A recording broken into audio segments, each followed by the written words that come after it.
It's episode 86 of Unstuck, and today I'm joined by my friend and fellow mindset coach, Laura Weldy, to talk all about confidence, communication, and personality traits when it comes to your career and leadership role. Stay tuned.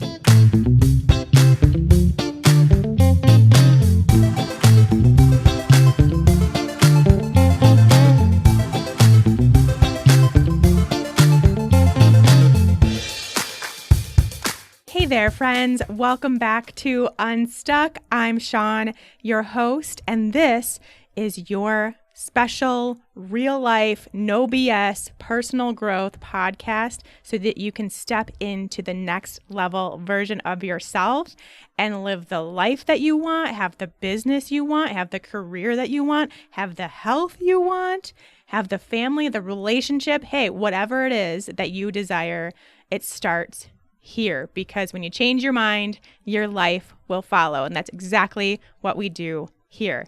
Now, today I'm joined by a very special guest, my friend and fellow wellness coach, fellow NLP practitioner, Laura Weldy. We have an interesting story of how we actually came to know each other. Laura started out being a listener and follower of Keto for Women back when I was doing my nutrition thing as a nutritionist. And then we both ended up being in the same program for NLP and getting into that whole world. So we actually came about our mindset journey kind of through this gateway of our health and wanting to take better care of ourselves physically, and then realizing that that also includes mentally, emotionally, and energetically. And so here we are, both doing the same thing. She has a very specific niche that I think a lot of you are going to find really fascinating when it comes to the mindset work and the coaching that she does. So cool. I'm so excited to have her on the show. We talk about some really important things that all women need to be considering. And especially if you are someone who works a traditional 9-to-5 job, is in a management role, wants to be in a leadership role, anything like that, this one is for you, my friends. All right, let's get into this. Before I do, I want to introduce you to Laura. Laura Weldy is a women's leadership and career success coach and an unapologetic champion for women seeking to build a career and life they love.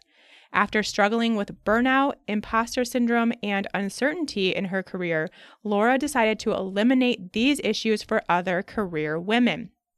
These days, she uses her proprietary personal power code personality assessment to help ambitious career women around the world put a vocabulary to their own worth in the workplace.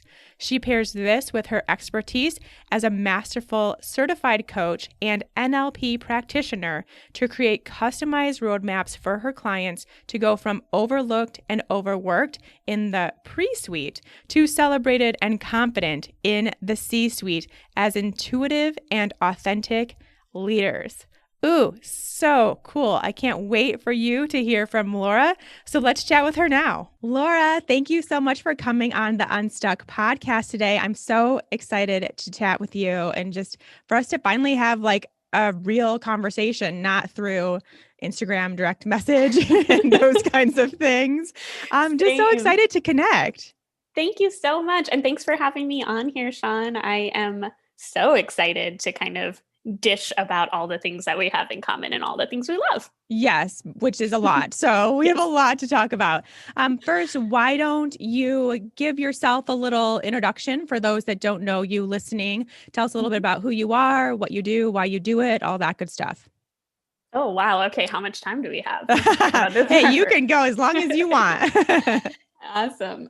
So yeah, I'm Laura. I'm a women's leadership development coach, and I specifically really care about women who are kind of in the messy middle of their careers. I feel like when I use the word messy middle, I mean like they're a manager maybe, but they don't have a clear vision for where they're going. They're not getting super supported by their workplace or by their own bosses. And I realized, a few years ago when I entered the personal development space that those women in those traditional 9 to 5 jobs don't have access to the same kind of like mindset support tools that we do as entrepreneurs. So a lot of my work is about bringing all of those incredible NLP techniques and coaching and mindset tools to women in traditional jobs so they can build really sustainable career success and have fun. And most importantly, just feel really liberated in their jobs without feeling like their only option is to quit and start their own business, right? Because I know that's not the best fit for everybody. So that's why I do what I do. I've been a feminist my entire life, and I just want to see women get ahead and get what they want. And this is my path to doing that. Oh my gosh, I love that so much because I think a lot of listeners to the Unstuck podcast are in these roles. Like you have a really specific niche, but there are a lot of people listening right now that have that role in their lives and they do want to excel in their 9 to 5 job and they do want to feel supported and they do want to have that sense of purpose and passion for what they do. But sometimes it gets lost kind of in the shuffle of finding that job and just getting a little bit into this autopilot mode where you go to work, you do your thing, you come home, but they do seek more, So I think that's such an amazing place to be. And it is so true that not everyone wants to be an entrepreneur or should be an entrepreneur. It's not the right fit for everyone. And that isn't appealing to everyone. So it's really important to see that there is a space to feel all of those things within the job that you already have, or even getting into a different career path or whatever it may be. So I love what you're doing and why you're doing it. I think that's amazing. Now, I want to talk before we get into a little bit more about the mindset work and how we know each other and the similarities that we have in the work that we do. I want to hear a little bit more about how you found me. I guess that will kick off that story. So how you came across my work originally. Yeah. So, one of the reasons I reached out in order to collaborate with you this way is I was just reflecting back on my last 4.5, almost 5 years in business. And I realized that the thing that really kicked off my personal development journey, which turned into professional development, which turned into helping other women do the same. What really kicked that off was keto, and specifically keto for women. So what I realized was, almost 5 years ago now, I had this realization after coming across some of your writing and some of your older podcast. And I realized that the way that I was fueling my body was old programming, right? And I realized that I had the opportunity to update that programming and no longer feel like I was kind of at the mercy of my health. So I was suffering a lot 5 years ago with everything from, fatigue to just a lack of motivation, severe burnout, all kinds of things. And I didn't realize until I found Keto for Women that the things I was putting in my body could help to heal and to fix that. So it's been now 5 years of like on and off of using keto and taking breaks and going back on it.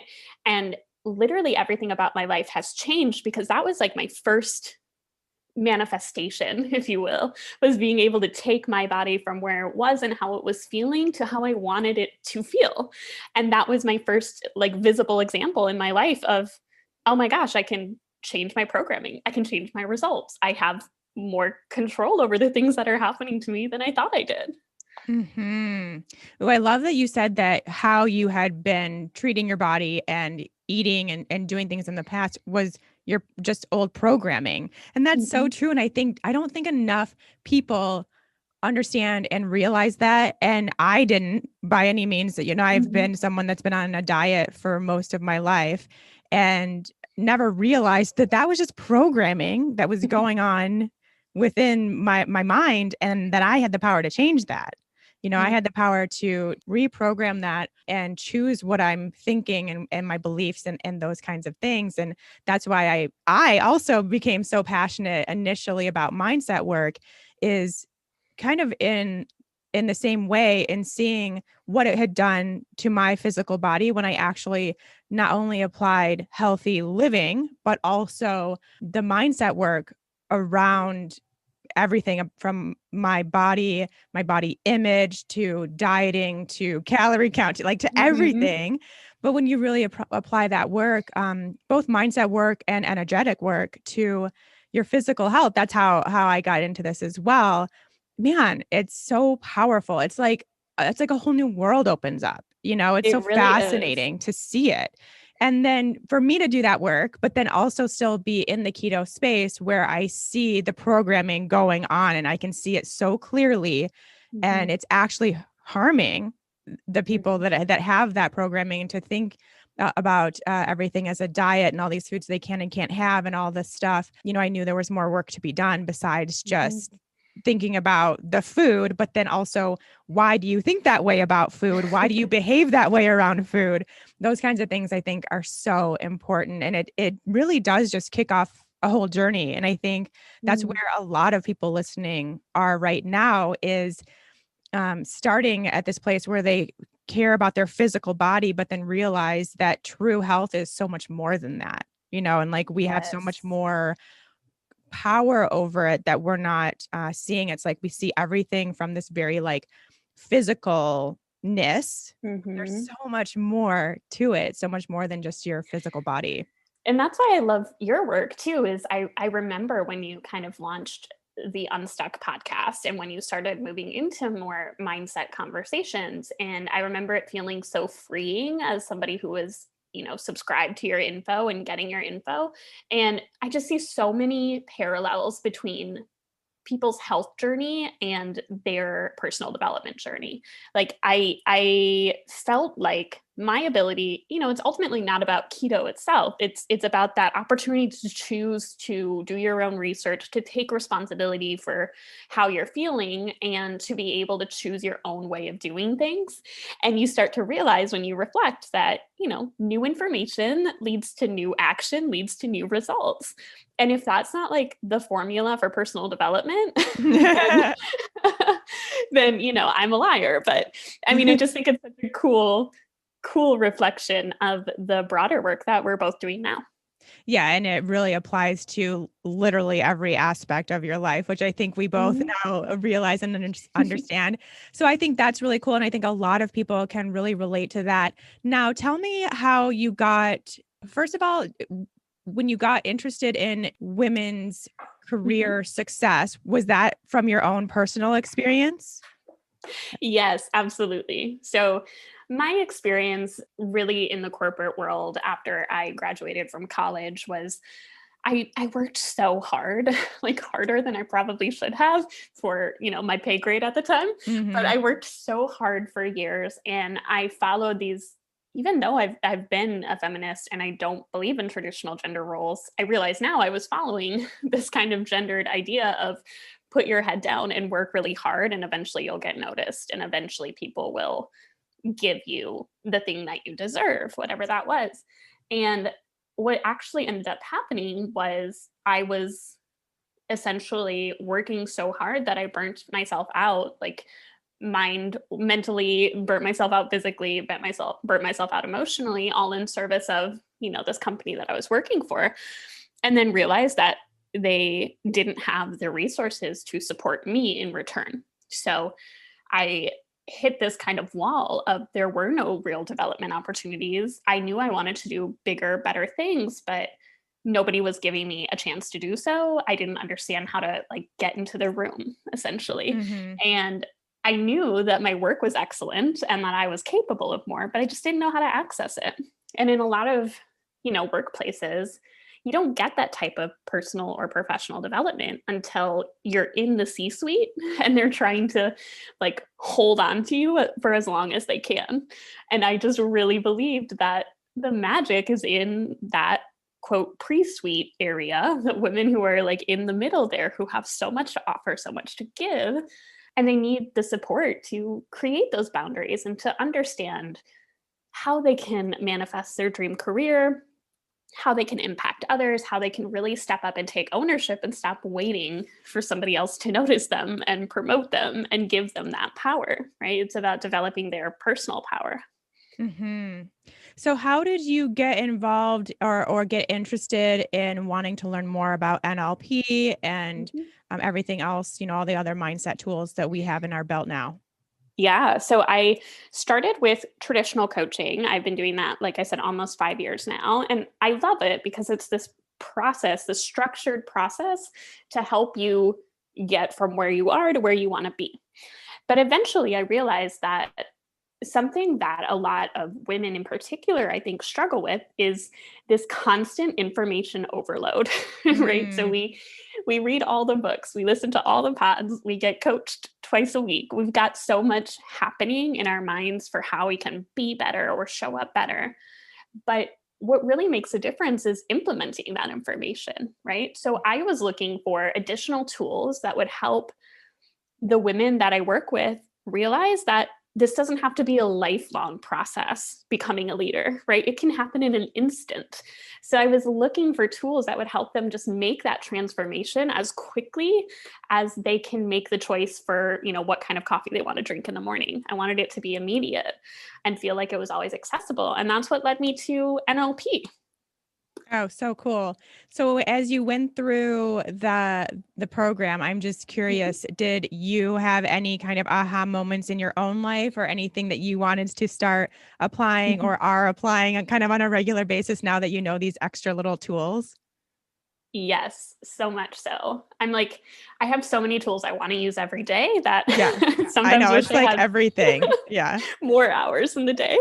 Um, yeah, I think that the biggest realization for me was that my mood impacts everything. And so prioritizing 30 minutes to an hour every day to just regulate my mood, not in an artificial way, but just a way that actually acknowledges here's how I'm feeling, what are two small things I can do to feel better in the moment and more like myself. It just makes me so much more productive and allows me to show up and give so much more to my clients. And then I see the same thing mirrored in my clients, right? They're waking up for like a Wednesday and they're frustrated and they don't want to go to work necessarily because they're not being valued there. They're not being poured into. And so, how can I teach them, do these couple of steps and just take your mindset back, like reclaim it for yourself and find a way to have a positive experience? Yeah, Mhm. absolutely.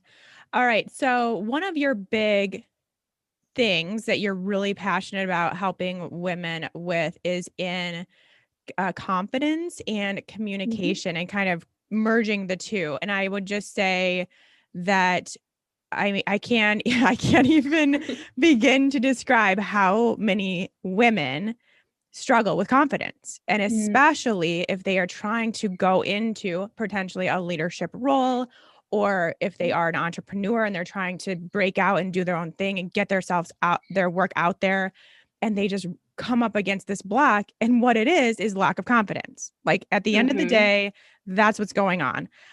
So between that and then, of course, being an effective communicator and being able to communicate your needs, your desires, your goals, but also what you do and how you do it. Like all of this is so important. Those two mm, pieces of the puzzle are just like everything. So the fact mhm. that you've really found that to be something so important in your work too, I think says something for sure about how necessary it is. So can you walk us through kind of what you do as far as working with your clients and coaching them Mhm. through to get to that place of a higher level of confidence?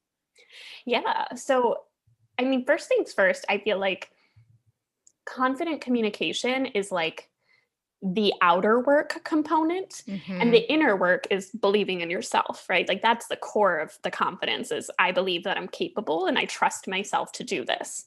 And then the outer work is how do I show other people that that's how I feel? And sometimes I think we fixate on one or the other, and we got to do both, right? Mhm. I actually believe that most women don't lack confidence. Like, I think most women that I talk to know that they have it in them somewhere deep down. But what they struggle with is this how uncertainty about whether other people can see their greatness. Mm. And so I believe in confident communication because it's like, it's the presentation and how we share our thoughts and feelings and how we express ourselves allows people to see the greatness that we have and allows them to think of us as confident people, as capable people. So that's kind of why I care about it so much, I guess. And I think, especially when we're talking about women, not to get too like sociological, but there are, again, gendered communication practices, right? So there is this tendency for women to do what I just did, add right at the end of their sentence, ask a question instead of making a really direct, firm statement. There's a tendency for us to communicate less often because we have this desire to be absolutely positively sure before we say something. There are all these like nuances to how we're socialized that are not bad things at all. They actually make us really great leaders when we have empathy, when we're open to hearing other people, when we're listening more than we're talking. All of those qualities are great. And we can hold those qualities and we can also confidently present the things that we need to present so that other people hear us, see us, and acknowledge that. So I think for me, I come from a public speaking background. So one of my old jobs, I was a professional public speaker who would travel the country and speak multiple times a day. So I use my public speaking know-how, my background in sociology and gender, and my NLP and coaching techniques to help people first figure out how do they want to present themselves? What is the story they want to tell? How can we do it in a way that feels super intentional, is consistent, is clear, and also that ultimately establishes the expectations of that conversation. So a big struggle I see for a lot of women who are in leadership roles or want to be in leadership roles is that they avoid communication versus creating more consistent communication. So that's kind of the first place we start. And then we follow with clarity. And then the third step is really underscoring the takeaway that you need somebody to walk away from your conversation with. And the final piece is establishing expectations, letting them know what needs to happen next and what you're expecting so that other people can rise to the occasion. And this works not just in the workplace. I'm sure it works for all communication in home, with your partner, with your family, with your friends. Yeah. Like this is something that you can take and put into work in your life too, and probably get a lot better results and potentially less arguments or fights or anything like that, because you are effectively communicating, which is quite often the basis of arguments is there's a lack of communication or effective communication. Exactly. And when I think about women stepping into leadership in whatever, career or in their personal lives, there's a couple of these statistics that just stick with me. I'm a total data nerd, so I'll try not to nerd out too much, but no, please do. We need data here. Essentially, I was reading this research report that said that they did this research with men and women, and they presented a list of the top leadership traits. So that would include things like empathy, team leadership, communication skills. And women were rated as more competent than men in 84% of those top leadership traits. Simultaneously, this was in 2019, men held 62% of manager level positions. Oh, for while goodness women sakes. held just 38%, right? So I know it pissed me off too. That's just ridiculous. So I share that to say, to me, the missing ingredient has to be self-advocacy and consistent, confident communication. I can't think of another reason why somebody who is, rated as more capable isn't falling into their role. I mean, I can think of a few, right? Systemic reasons, but a big piece of this is going to be self-advocacy and asking for the leadership and putting yourself forward. So true. Okay, but you mentioned that kind of the inner work or that inner struggle. I believe it was something like believing in yourself, having that self-belief that you are capable, that you are worthy, that you are deserving. And that is something that's so deeply rooted in so many women that even if on the surface they, want that leadership position, they're going to apply all that stuff, then they could potentially even subconsciously be sabotaging that because of that lack of belief in themselves, right? Yeah. So that's really something where it's almost like you have to at minimum do the inner work alongside of Mm. learning this effective communication, even potentially before you even go Mm. there. And that's Mm-hmm. where I think doing this work that we do in NLP and these other tools and modalities is where real change comes through, because we're not putting a band-aid on something that is Mm. really internal, subconscious potentially, that hasn't been worked through. And you still have, you go to have a conversation with, an important conversation about your future, but you're taken Mm-hmm. back to second grade when you were shut down by your teacher or something like Yeah. that. And then the road doesn't really come to fruition because you haven't done that work. So that's Yeah. why I think it's so fascinating. It's because you can always you can see this top layer of what Mm-hmm. is or isn't happening, or how there is sabotage, or you're getting in your own way, whatever you want to call it. Mm-hmm. And then find that inner reason, find that inner meaning, find that inner story, and go from there. Yeah. I think of it as like clearing a trail in your mind, Mhm. like a more direct trail. So I think what I see in a lot of us, including myself, when I was kind of going through my NLP training, is that our mind makes these connections based on our memories, like you said. So when I think, am I confident? It pings all these other things in my brain, right? It becomes like a spider web of things until I finally arrive at like yes or no, I deserve to be confident. And instead of that, which we don't always have control over the things that happen to us that we then take with us as memories. So instead of relying on that method, it's like you're looking at this forest of trees in your mind and you just are clearing a new path that is more direct to your destination. So for me, that looks like, okay, do I feel confident in this moment? What does confidence really mean? Right? That's a Mhm. bigger conversation. Mhm. But for me, it's all about reframing it to say, like, I don't believe that confidence has to be earned. I don't believe that confidence is a achievement based on previous results. I believe that confidence is about how much you trust yourself to do the best to your ability. And if I frame it that way, then I can look back at my life and say, how many times have I done the best I could with what I had? Oh, every time, right? I don't Mhm. believe in doing like the bare minimum just because I can get away with it. And so that redefinition process, reframing, helping your mind just make more direct, more useful connections between how you feel and what you claim for yourself. It's so life changing. Mhm. Right, so true. So what else do you see women doing or not doing to have them to where they feel stuck in their career, where they feel like I can't move up, I'm not really satisfied anymore, I'm not getting the support I need. Like what's going on for them in NLP? We learn how to be at Mm-hmm. cause. So if they were to Yeah. put themselves at cause, what is internally or externally going on besides, I mean, the communication obviously is Mm-hmm. huge, and the confidence, but is there anything else that you see come up a lot? Yeah. I think the first thing is a fear of responsibility.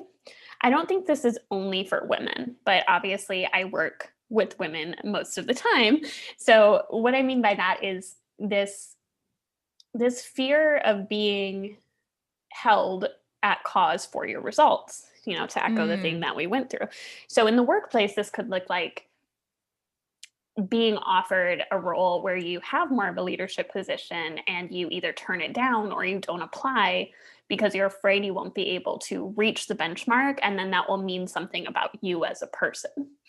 And it's the truth is that we try to embody the best version of ourselves. Absolutely, we want to create the best results that we can, but at the end of the day, if I create this metric of success or I fall just underneath it, it doesn't mean anything about me as a person. It doesn't mean that I'm bad. I'm not worthy. I'm a horrible leader, right? It's just data that helps us move forward in a different way.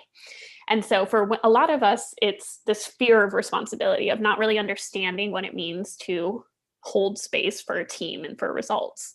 Aside from this fear of responsibility, I would say a lack of clarity around what you're looking for your career to give you, right? I bet, Sean, when you started your own business, when you went off on your own as an entrepreneur, you were probably focused on like the kind of lifestyle it could give you as a big piece of that Absolutely. journey, right? Yep. And that's true for a lot of entrepreneurs too. Yep. But a lot of people in 9 to 5 don't think that way, right? They're just thinking like higher salary is maybe the only benefit to moving up in leadership. And I think we have to explore this idea of like, okay, why do you actually want to grow as a leader? Is it the authority and prestige, or is it the ability to make more voices amplified, make more people heard? Is it the ability to have a little bit more time freedom or location freedom? Is it the feeling of fulfillment and purpose in your work? Like there are so many things that change our experience of our lives, and when we're feeling really stuck, we don't see them. We only see the obstacles, right? Mm-hmm. And what about the women who are really passionate about their career, but also really passionate about their family and their children? Like, do you come into that where you have to kind of talk them away from, I can't do this in my career because I have a family? Yeah. Like that situation where they think it's an either or, and while it can be an and you can actually use your career to amplify what's going on in your family life too. And you can set boundaries and all of these things. But I see that as potentially being something that keeps women from moving up into the career that they want to have because, because they're worried about what that's going to do to their family life. Yeah. I love to ask people why until they are so annoyed that they want to hang Until up they're the like, phone. just please stop. They're like, I don't know anymore, I get it. Laura. Yeah. So I totally hear that. It's a 100% a lie that you have to choose between one or the other. But I do believe that it's every person's right to prioritize as they see fit. So if you want to prioritize your family experience and even your personal life, even if you don't want a family, you want to prioritize your personal experience outside of prioritizing your work. So maybe the work comes second. Fair game. Like, let's build a life that way, right? I don't think you have to say it's not an all or nothing game. It's not like, okay, well, I'm just going to stay stuck in this cubicle forever because I want to have kids someday. Like, we got to get more creative than that for sure.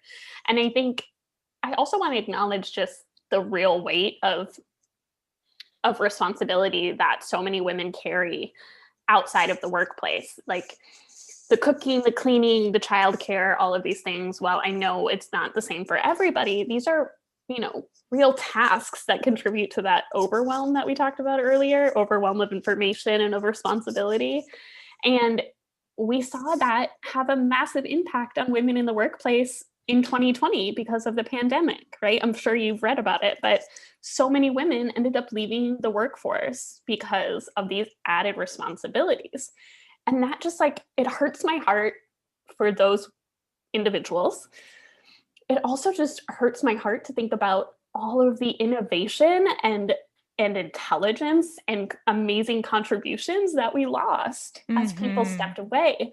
So I think as companies too, they've got to step up and find new ways to support their people, men and women, and non-binary folks alike, support them so that they can stay there and keep creating these amazing results.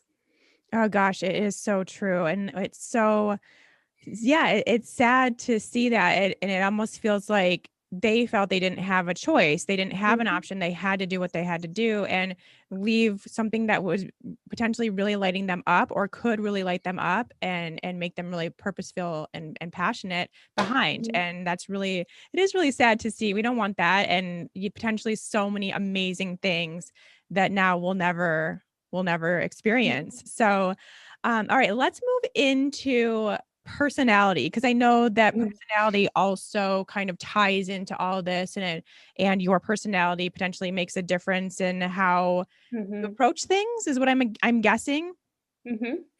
Yeah. So I feel like one of the top things that people say to me when I'm working with them is, I don't know what I'm good at, or I don't know how to explain what it is that I bring to the workplace. And that's a problem to me, right? Because I want you to be able to communicate the skill set that you offer, but even more than that, I want you to start to see and appreciate the skill set that you offer, which for a lot of women has been kind of pushed to the side and labeled as a soft skill, as something that's maybe less important in the workplace than what somebody would deem a quote hard skill.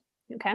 So what I mean by that is I kept hearing this question, and I decided to go down this rabbit hole of how can I give women a vocabulary to talk about their capacity as leaders?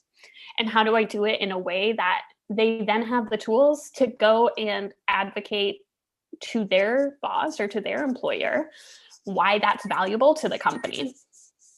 So I ended up starting this whole process called the personal power code to just answer that question. Like, what am I good at? How do I show my value? And how do I really own it as not just a skill that I have, but a part of my entire personality? Mm-hmm. Okay. So you have this, is it kind of like a system that you use for people to kind of find that out? Are there questions to ask or experiences to experience? Like how do people even know? Because I think they might be at this place where they're like, I don't know. I mean, I legit don't know.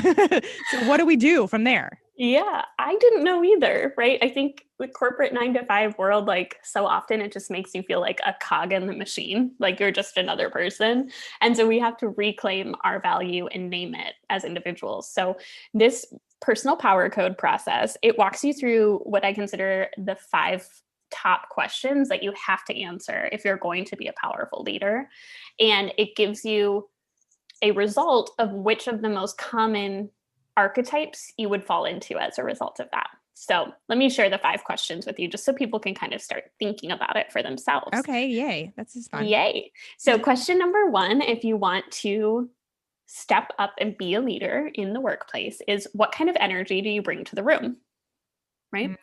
This is all about understanding your ability to influence others and how to utilize it effectively and ethically. So often I see women trying to be that like gregarious, super chatty leader because that's all they've seen modeled in men. And they think that's who they have to be seen as a leader, or a more authoritative tone than they would typically have. And that's not true. Like you can bring the essence of who you are, your energy into the room and make it work for you. You just have to figure out which energy type it is. So important, because if you're trying to be something or have a certain presence than you desire or than is real for you, that's going to show as well. You know, it's going to come across a little fake. So you might as well, like we say here, you can't fake a vibration. So you might as well like really figure out what you actually authentically bring to the room. And that is what will attract people and conversations and opportunities. Exactly. And there are like several major types. I won't go into all of them, but just as an example, like if you're somebody whose energy pulls people in because of who you are, if you have what I call a magnetic personality, you're going to approach a conversation where you're trying to influence others much differently than if you have this personality energy archetype of somebody who activates others around a cause, right? So if you're trying to be one and you are the other, people aren't going to follow you. Yeah, you have to lean into the thing you have. Yeah. Yeah, absolutely. Okay. What's the next question? Second question is, what motivates you to do your great work? So this is where we talk about modeling, as we would call it in NLP, modeling the excellence that you seek. Are you truly like living up to your potential and using your true motivations to do your best work every single day? What gets your gears turning? How can we move your performance and your presence from being really reliant on anything from coffee to external events, right? We don't want to rely on inspiration. We want to be able to do our best work every day. And so this question is key to being able to do that. And once you understand what your motivation strategy is, then you understand how to bring that out in others. Oh, absolutely. And it just feels so you're in alignment, you know, you're not trying to force anything. That's so important. All right. So, and we've all had that boss who's like, I expect you to do XYZ. And then we know they're not doing XYZ themselves. Oh, yeah, right? absolutely. And it's like, okay, well, no. Yeah. No, not doing that. I think that's probably part of the reason why I vowed to never work for anybody else ever again is because of that. Exactly. Like, no, that doesn't work for me. All right. What's number 3? How do you make empowered decisions? Ooh. Okay, this is about eliminating time waste and allowing you to get more done in your day. It's really fascinating, Sean. It's the amount of time that we spend every single day just going back and forth over one choice is Oh outrageous. my And gosh. the average human makes 35,000 plus decisions a day. Mm, that is insane. Right, Wow. and that's an average person, so when we consider that you're stepping up as a leader, maybe you're responsible for a team for the first time, maybe you're in charge of several departments, like, you're gonna have a lot more decisions to make than probably the average person. So in order to maintain that ability to lead and be attentive, but also allow for flow in your process and allow yourself to trust your team to get the things done and not be hyper focused and micromanaging them, you have Mm, to get really clear on how you make empowered decisions, how you can repeat that process, and how you can create consistency of self, consistency of action, consistency of decision making so that your team can really rely on that. Yeah, it's another one that has a massive trickle down effect too, even just Mhm. in how they will start modeling you and your behavior as well, which is really cool. Like anyone that's working for you. All right, Yeah. number 4. Number 4 is, what is your creative style? Ooh, I Hmm. like Yeah, I that. know this is kind of unexpected when it comes to leadership, Yeah. right? But the reason this is important is because managers manage metrics, leaders innovate, Mhm. right? So to innovate, you need to have creative space and energy. That's the biggest difference between leadership and management. But you do need to make time to think differently about the problems that you're encountering, to come up with new solutions, new approaches. And you need to be able to filter out what needs and deserves your creative attention and at what point in the process. So, this also helps you prevent burnout because I like to tell people I feel like burnout is like the mental version of carpal tunnel. It's like you're just doing the same thing over and over and over again. So setting aside time to honor your specific creative approach and let yourself process through the things you need to process and then start to imagine new results is so key. Ooh, I love that one so much. And it is not Mm, something that you would necessarily think about right offhand, but oh my yeah. gosh, so important. Like so important. Yeah. So many leaders are afraid to be creative or to even like allow for creative ideas to be practiced. Yeah, But I just even think that it doesn't even come up or it's just not even mhm, something that they give weight to, but yet it's so important. Like you said, if you're a leader, you're an innovator, and that mhm, creative spark is what is going to get you to that point and yeah. have all these amazing ideas actually come to fruition because of your, the space you gave to be creative. Oh my gosh, so important. Yes. Okay, what Okay, is question number 5. You yeah, the ready? last one. Yes. Okay. These are so good. Thank you. So the last question that I ask every aspiring leader in the personal power code is, how can your power liberate others? Ooh. Another example of this would be, how do you desire to impact the world? I Mhm. think in the work we do, it's really easy to make our personal development about just us, right? I mean, it's called personal development, but we know the personal is political, the personal is global, it's 2021. And we have to think really intentionally if we desire to step into a position of power about how we're going to use that power to bring other people up alongside us.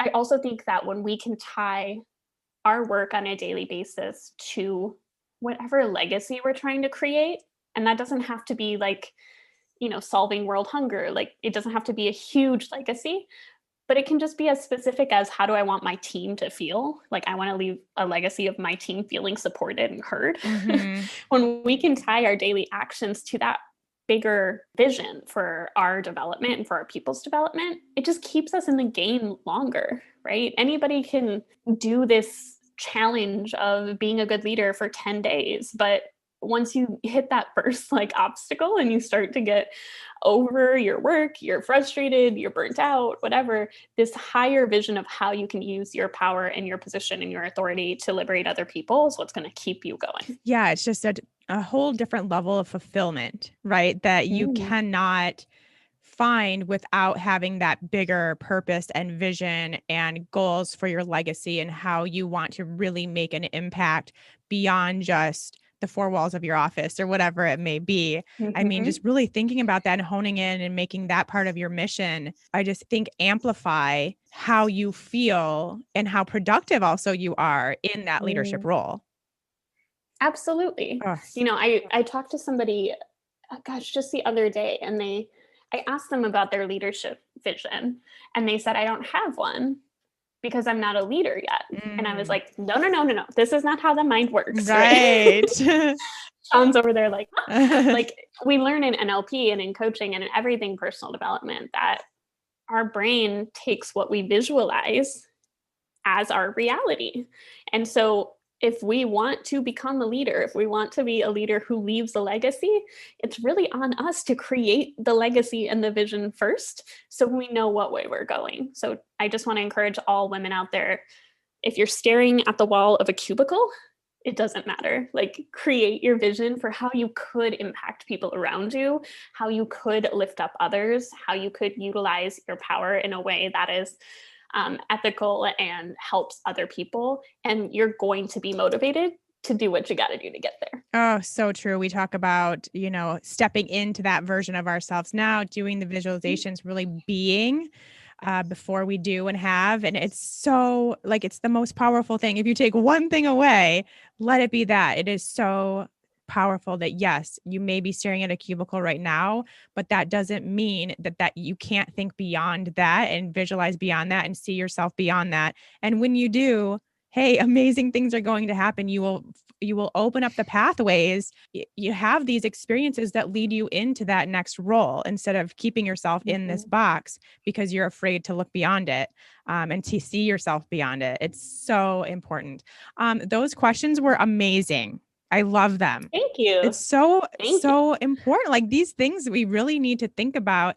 And I would venture to say that there's a lot of women who want to be in leadership roles or potentially already are who haven't considered any of this. Yeah. I mean, if you know that you want to do more in your career, if you are really ambitious and you don't know where to start, these 5 questions are where to start.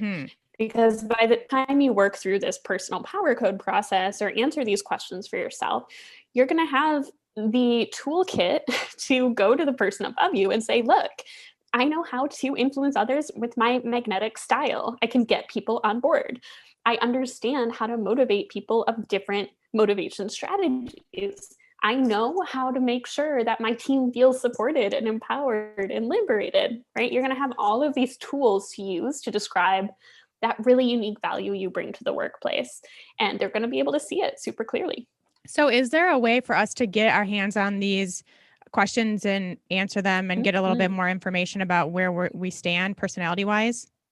Yes, absolutely. Okay, good. So first things first, I would say if you're interested in following my confident communication guideline, you can just check it out on my site. It's lauraweldy.com/free-communication-guide. Maybe we can put that in the notes because I know it's kind of long. Yes, absolutely. So you can download my ebook there that's going to walk you through exactly how to use that kind of confident communication template in your day-to-day life.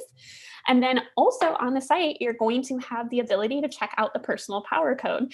So you can see kind of what the content is that's included in there. There's tons of workbooks. There's tons of videos to help you not only answer these 5 questions, but also to figure out what it looks like to change your daily routine and your habits to reflect your answers. You can really step into that leadership persona now. Oh, I love it. And both of those are at that one link?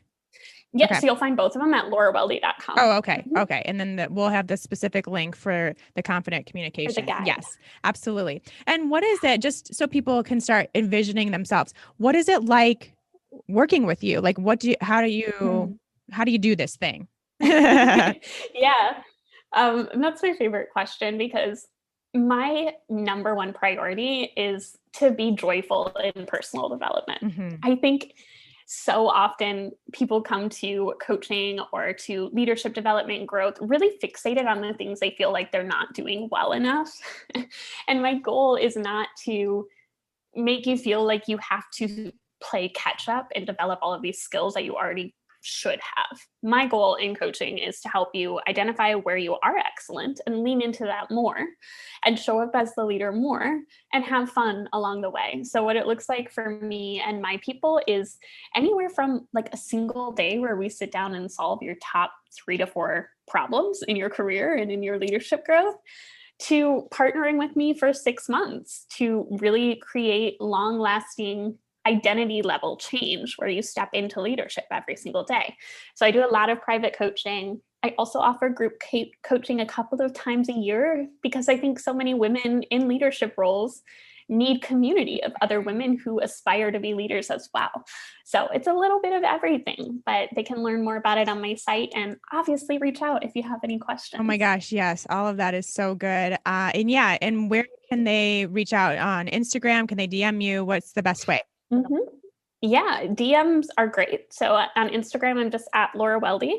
And they can also email me directly, laura@lauraweldy.com. Okay, cool. We'll have all of that linked up in the show notes for easy access. Amazing. This was such a good conversation. I'm so glad we finally got to do this and chat in person. Well, as in person as we get these days, but but do this and so many little golden nuggets in this conversation for people to take forward into their work, into their career and moving forward with it. So I so appreciate you coming on and sharing your knowledge and passion for it. It means so much. And I know people will absolutely love it. So thank you so much for being here.